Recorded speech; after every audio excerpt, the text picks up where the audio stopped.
friends, or maybe more. Earn a 20 quid free bet for every friend you refer to Paddy Power, thanks to our Friends with Benefits programme. Log into your Paddy Power account and share your referral link to get started.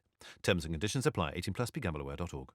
Welcome along to the Racing Post Royal Ascot Postcast. We're looking at day 5. It's me, Bruce Millington, along with my Racing Post colleagues Paul KEALY and David Jennings. And as always this week, we've got Paul BINFIELD from Paddy Power. And first of all, Ben, as a quick word, Paddy Power are still trading, but it was mighty close at one point on Thursday, wasn't it? That was Sunday, wasn't it? Yeah, it was a brilliant day. It was we got away with it. It was so much fun being here. When Turgenev looked like winning the Britannia, it was disastrous. We were dusting down the TVs in the office, Bruce. We thought we might have to sell them at one stage. Yeah. Honestly, he said he was going to come out with that, and he actually did come out with it. But seriously, I mean, they called that final furlong the biggest swing in betting history. That's not exaggerating it, is it? I don't think it is. Even without Turgenev winning, if Frankie's Mount in the last yesterday had won, it was going to be the third worst day in our trading history. So if Turgenev had won as well, then it was calamitous for the bookies, and would have been a huge payout. And I suppose as well, the whole point with the fifth race is if he's held on there, everyone's cashing out for absolute zillions, aren't they? Yeah, people will be doing that, and and what price would Frankie have gone off in the last? Turgenev was an extraordinary short price, but I think everyone who was here at Ascot, we were part of history. I said it was an amazing day. Like Turgenev went clear. It's like, oh my goodness, what's going to happen here now? But he got beaten there. But Frankie's riding out of his skin, and it was just a marvellous day. And he got beat by the one Rafe Beckett horse I haven't backed in about the last 6 months. Couldn't believe it. Anyway, on to Saturday's card. 6 races starting at 2:30 with the Chesham and Aidan O'Brien and Ryan Moore got the strong favourite here in Lope y Fernandez, Binners. Indeed, Bruce. Yeah, that one's even money. 7-2 Pinatubo, 9 Heaven for End, 12 to 1 bar. Kills, you having a good week? No, I'm having a shocker actually. I managed to win a tiny bit on Thursday, but I drew a complete blank Tuesday, Wednesday. Didn't even have a sniff, not a place, nothing. So it's been a really bad start. Looking forward to it getting better. Okay, so who's going to get you off to? Who's going to lead the Saturday recovery? Well, I'm not the sort of person to go smashing in on even money chances, especially when they're once raced 2-year-olds. If you hear all the gossip about it, I'm sure Dave will fill us in a minute. But he's supposed to be a superstar, this Lope y Fernandez. But I backed 2 against him. Highland Chief, trained by Paul Cole. He won the race with Berkshire in 2013. Had a 25 to 1 third in the race last year. He's by Glen Eagles. There's loads of stamina on the dam side, and he just shouldn't have been winning at 5 furlong in his debut, and he did. He picked up really well.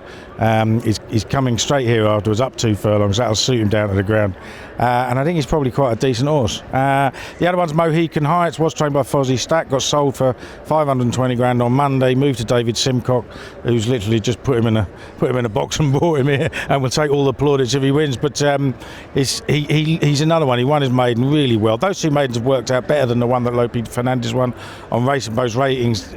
They're both right on the heels of him, and on top speed they're well ahead of him. So I'll give those 2 a chance. You going to take on the Jolly DJ? No, just a few things that I do know about Lope y Fernandez. I interviewed Donnacha O'Brien in a feature in the pre-Royal Ascot build-up, and he was the one horse. Donnacha is a very relaxed character. He doesn't get too excited really about anything, very laid back. And when I mentioned the horse who had actually just won the previous night at the Curragh, I said, what about the juvenile that won last night? And he goes, which? Oh, the Loop de Vega. Oh God, he's gorgeous. And it was completely out of character the way he started talking about the horse. So I'd say he thinks the world of him. The vibes, you obviously hear all these whispers, you don't know what to believe. But I get the impression they hold this horse in a completely different league to Arizona, who won the Coventry. So that'll tell you just how highly regarded he is. They think he's the next big thing. Obviously he's only had 1 run. There's so many unexposed horses in the lineup. But if he's even half as good as what they're saying, he's going to win this, and I wouldn't put anybody off backing him for the Classics next year, because I think he could be that good. Obviously he's a short price, people want bigger prices on the Postcast, so the one I thought was a big price each way was Sun Power, who only won a Wolverhampton maiden, but it was a good maiden and he was still green, and I just liked the way he quickened just about 100 yards from the line. I think he's about 20 to 1, so I could see him running well for Richard Hannon and Sylvester de Souza. But all the right dogs are barking about Lope y Fernandez. Binners, have you seen much money in the build-up to this that hints that they really do think this thing is the business? Actually, Bruce, I was just the prices I read out from my notes earlier on. Lope Y Fernandez is drifting slightly, 11 to 10 now, and Pinatubo slightly shorter at 100 to 30. Pinatubo would be my selection. I saw him in the paddock at Epsom. He's a lovely, strong colt, and I think that his win in the Woodcote is. Well, I think the form's better than the Jolly, and at the prices I'm going for Pinatubo. It's lucky Gok Wang doesn't do that TV gig in him. He'd have a lot to say about that combo, wouldn't he? I mean, did you mean to match that shirt and that waistcoat? Well, I'm staying on my own in Reading. I've got no female help with it, so I actually thought it looked quite good. But you got eyes. Yeah, I have. I, as you know, Bruce, I know far more about horse racing than fashion, and I think that's showing itself here. I think the waistcoat's nice, just not sure about the shirt. The 305 is the Jersey Stakes. Yeah. Let's hope you haven't got a jersey on as well. God knows what colour that'd be. Space Blues is fab. No jersey today, Bruce. The weather's beautiful. 11 to 4 Space Blues, 5 So Perfect, 6 Happy Power and Urban Icon, 8 Angels Hideaway, and it's 10 to 1 the rest. DJ kicks off. Yeah, usually it's me and the waistcoat you're slagging, so I'm delighted Binners or his rig out. I hate tipping favourites at Royal Ascot, hate it. So I tried my best to take on Space Blues, but I watched the Epsom performance again, and he was so good and so professional and was valued for so much more than the winning margin. Urban Icon is a good horse, and I thought he battered him. I think he actually might turn into be a sprinter. Paul agrees actually that he might be 6 furlongs, might be his trip, but I think he's enough natural ability to get over the line here. I think he's very good. He probably on form should be a little bit bigger, but I just went through the whole race, and every time I just kept coming back to him because I don't think we've seen the best of him yet. I think his career best will come in this race, and I think he'll win. Will you be taking on the Fav here, Binners? I will actually, yeah, Bruce. Bye Hong Kong for me. Wasn't beaten that far in the Diomed. He tried to make it from a long way out that day, from over 6 furlongs out, and I think back to the 7 furlongs will suit him well. And Keels. Yeah, I mean, I thought he'd win the race for a while, but I'm just disappointed by the price. When you see 18 runners fielded against him, it just sort of puts me off. I mean, you know, my one concern with him would be that it's a very stiff 7. They're going to go hard, and whether he's going to have it right at the death, I don't know. I'm going to take him on because that's the way I play. The one I half like is Momkin, trained by Roger Charlton. He's got first-time blinkers. Now, he was second in the Craven, and he got himself in a bit of trouble. Probably should have won. It was very close with him and Scardu, who obviously went on, finished third in the Guineas. He was down the field in the Guineas, but again ran into loads and loads of trouble. He had 2, unfamiliar jockeys with him on them. He's now got Andre Arzani, who's won on him. Hopefully blinkers will keep him focused. Ground drying out is a real good thing for him, not so much for Happy Power. OK, we move on to the Hardwick, where we are delighted to see last year's Derby winner Massar return to action, and he heads the Paddy Power market, Binners, does he not? He does indeed, Bruce. 11 to 4 favourite, 4 to 1 Defoe for Roger Varian, 9 to 2 Mirage Dancer in southern France, 6 Latidar, and it's 12 to 1 the rest. And we're sticking with you for the first selection, Paul. Well, I'm going to go to take on Massar, obviously a Derby winner, but he was disappointing on his seasonal debut last season. So after quite a bit of time off, I'll take him on for that reason. Mirage Dancer, Sir Michael Stout, I'll go with that one. He's been kept in training as a 5-year-old. I think there's a reason for that. Try and get a Group 2, Group 1 win with him. And Sir Michael Stout is the Hardwick master. He's won the race 11 times, including last year with Prince of Wales hero Crystal Ocean. Keels, who do you like? Yeah, I mean, my 2 against the field would be Mirage Dancer and Defoe, but I mean, I quite like Defoe. He looked like a proper Group 1 horse when he won at Epsom. It didn't go all that well for him at the start then, but he came through, powered home. If they get a decent enough pace and this turns into a test, I think he's probably the one to beat. We don't know what state Massar was going to return in, but I mean, the fact they've waited a whole year and they're still bringing him back, having won a Derby, could easily have gone to stud. It's got to be interesting. It's actually a fascinating Hardwick. And DJ, I owe you belated thanks for tipping up Defoe last time. You were very sweet on him and he won at a massive price. Well played. You're going to keep the faith? Yeah, I'm still clinging on to it. That's been claim to fame for the last couple of weeks, and it's been a while ago. I think he'll win, and this is not just because I backed him when he won the Coronation Cup. As Keels alluded to there, things didn't go great in the Coronation Cup. He kind of missed a break. He was further back than he wanted to be. The gap didn't open at the right time early in the home straight, and he had to sit and suffer for a few minutes. Andrea did, and I thought he was well on top of the line. And to be honest, I thought that was just as good a race as this is. I don't think there's anything out of the ordinary in here. Massar will need to put up a big performance on his first start for so long to win this race, and the ground is the key here. I thought he just got away with it at Epsom. It's going to be slightly slower here, I think. I know it's going to be glorious sunshine, but still there was a lot of rain earlier on in the week. I think the slower the ground, the better chance Defoe has, and I just think he's improved past all these. I thought that was a hell of a performance at Epsom, and I think he'll win. Let's look at the Diamond Jubilee next. What's my horse's handicap? The fact that you're backing him?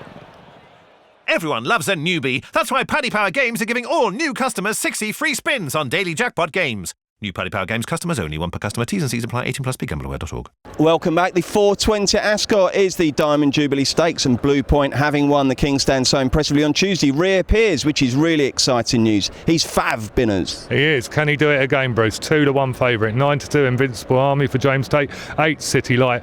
A few horses on 12s. Bound for Nowhere, Le Bravido, Sansamali and the Tin Man, and it's 16-1 bar. So you've been looking at this race for months, thinking In of Court's going to win. That's come out. Blue Point's in. You've had to totally reevaluate.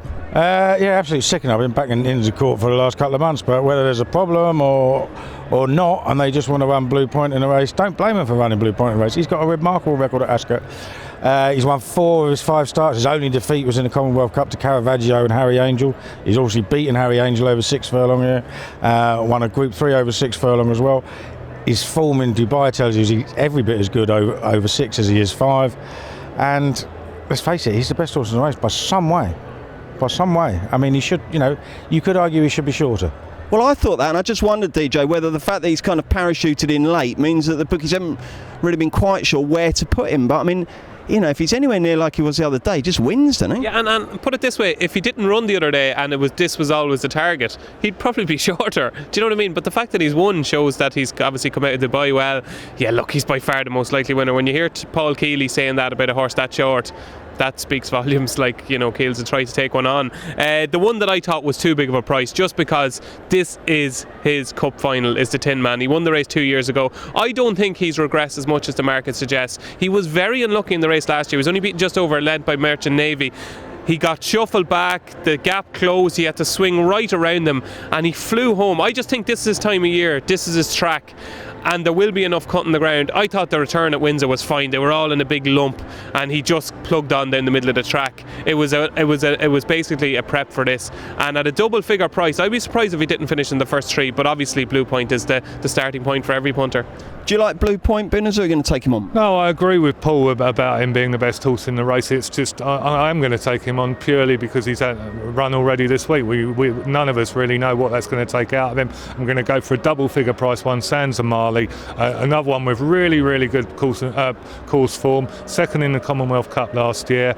He's a course and distance winner, winning that Champions Sprint. When he got beaten last time, he was slowly away. The ground was soft enough at Hamilton, and I think that one will improve dramatically for the run. Okay, next up it's the Wokingham. Takes place at 5 o'clock, and as always, wide open, big puzzle. Spin us through the market leaders, Paul. Yeah, great puzzle, the Wokingham. 8-1 Cape Byron and Danzino, joint favourites, can't separate them. 10 Foxtrot Lady, 12 Gunmetal, and then there's a host of horses on 14-1. Right, nice easy one for David Jennings to solve. Yeah, I'm going to start off with a horse that has been, it's got a remarkable profile. Southern Horse from the Jim Bulger stable. I've got 5 texts about this horse in the last couple of days saying this is much better than its handicap mark. Everybody's talking about it back home. It's trained by our old buddy Jim Bulger, right? It's been running in Argentina on the all-weather, and it's entered in the July Cup. It was second in a Group 1 in Argentina, and it's just a bizarre piece of placing by Jim. Obviously, it's been working very well in Coolcullen, and I would say this would go off a lot shorter price than it is at the minute, because there's very shrewd judges that are being told about this horse, so it'll be interesting to see how Southern Horse gets on. I've liked Cenotaph for this race for quite a while. Obviously it's going to be Jeremy Nasida's last runner. It's not an emotional thing at all. I don't know the man. I just think he's the type that will suit the race. He used to be trained by Aidan O'Brien in Ireland. I always thought there was a big sprint in him.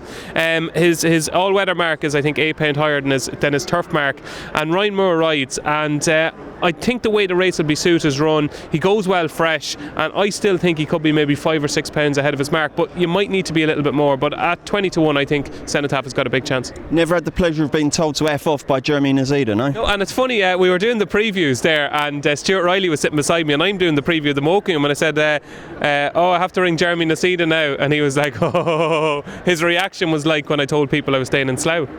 Yeah, you're staying in Slough. That's good. Keep the expenses down, DJ, company man. Binners, who do you like for the Wokingham? I'm going to go with David Jennings, Cenotaph. Yeah, I know his form isn't as good on turf as it is on the all-weather. He hasn't won on turf, but Ryan Moore on board, Jeremy Nasida.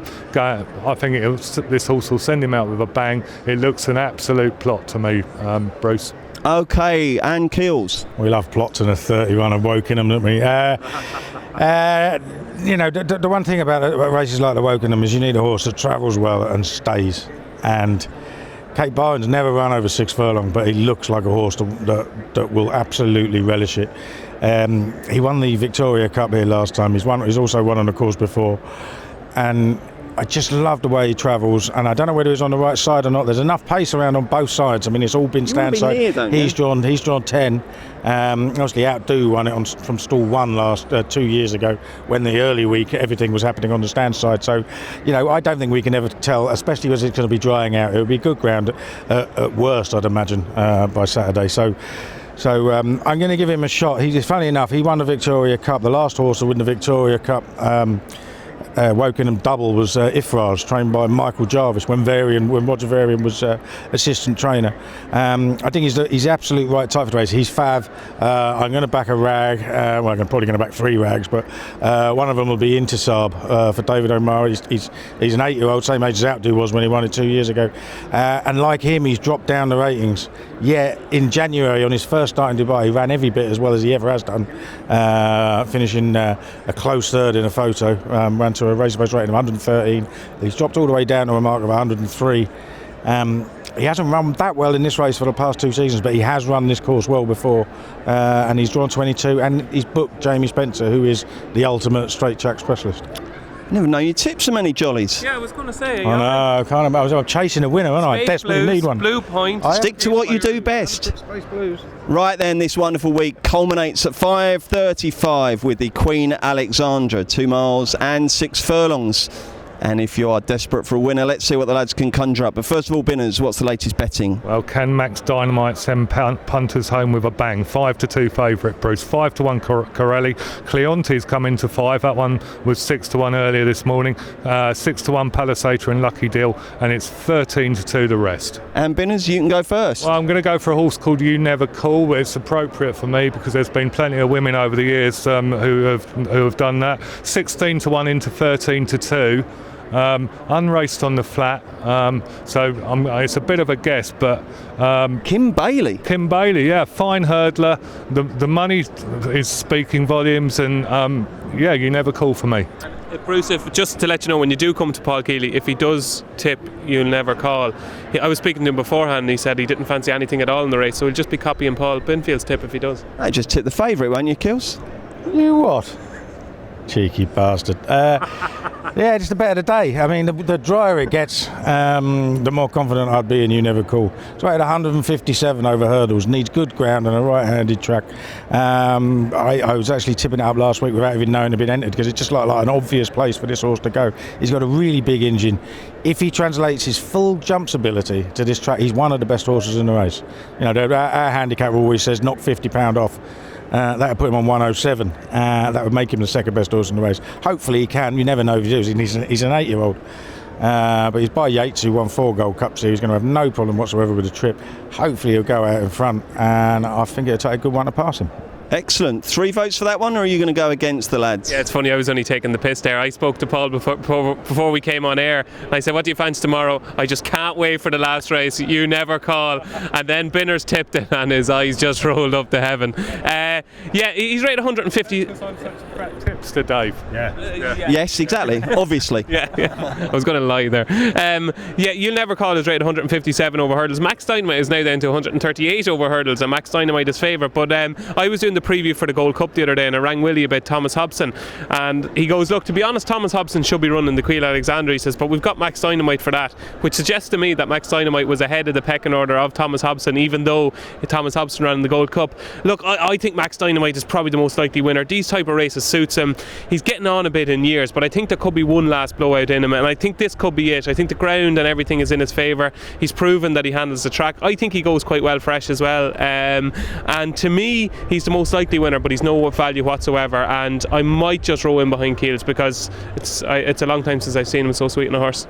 Have you ever tried standing with your arm out like that for ages while David Jennings witters on? It's not easy at all. Right then, thank you very much indeed, chaps. We'll get the best bets for day 5.